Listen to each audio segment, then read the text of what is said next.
Hello and welcome to another update video about LINK. Yeah, LINK got rejected now in this resistance area.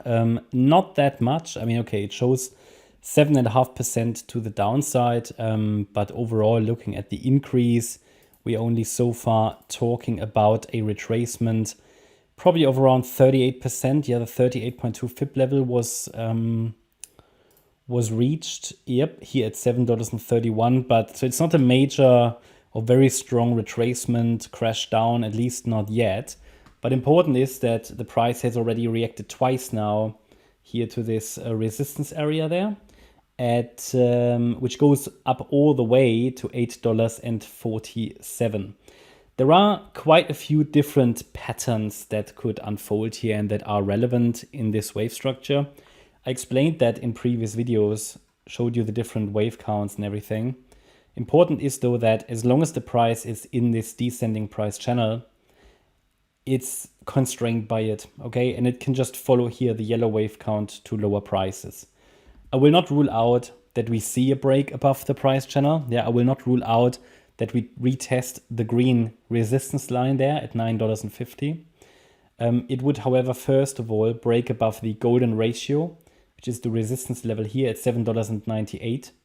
And then above $8.47, which is the 78.6 retracement. Very, very important FIB level. Then we can get to $9.50. The $9.50 level, however, is, well, it's a breakout point, yeah? It's a price point that the price hasn't exceeded for more than a year.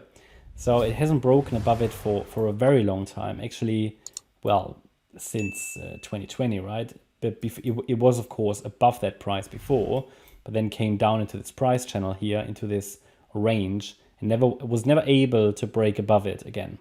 Now, if that happens, obviously, then we can look further. A possibility that exists is that this forms a 5-wave move up, but it could just be part of a larger 3-wave move, A wave, B wave, C wave, in a wave 4, basically a flat structure. And then we could still sell off afterwards.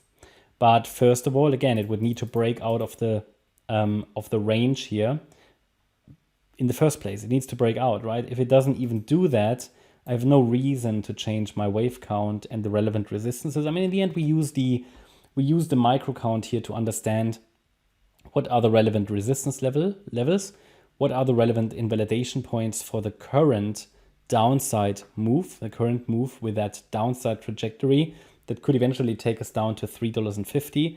Okay, if we eventually get there, I mean, I don't know, it's the projection based on this wave count. I always say that if the price is moving in a price channel like this, if we're dealing with these diagonal patterns, which this is one of, yeah, this is a diagonal, probably, that they change, they morph. We have to expect these wave counts to change when we are not in an impulse. The reason is that if we're not in an impulse, we're dealing with corrective wave structures, and a diagonal is a corrective wave structure. So these wave counts can morph, they can change quickly, because anything that's not an impulse can just transform. For example, there are 10 different wave count structures in Elliott wave that are not an impulse, so they are corrective, and therefore corrections can always change from an ABC into a WXY, maybe even into a triangle. Yeah, so just be ready for that, and therefore it's not a surprise if, for example, at some point here a resistance level breaks or anything.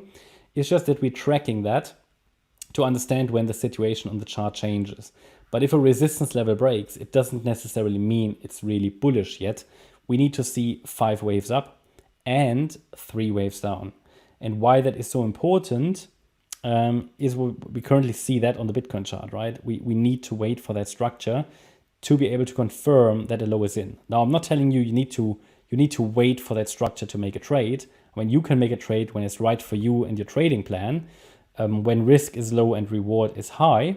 But from an analysis point of view, and to get clarity that a lasting low has been established here in June, we need to have 5 waves up and 3 waves down, and we're far away from that at the moment. In fact, we're just reacting here to resistance. Yeah, so I will observe that further for you. At the moment, I think there is still a chance to break higher. Obviously, we haven't seen a major retracement yet.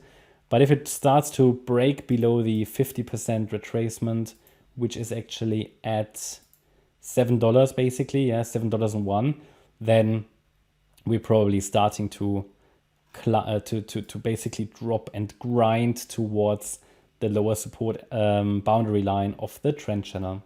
So yeah, that's my update about Link. I hope you liked the update. If you did, please hit the like button, leave a comment and subscribe. And if you really like the content, then please check out the channel membership. Thanks a lot for watching. Bye bye.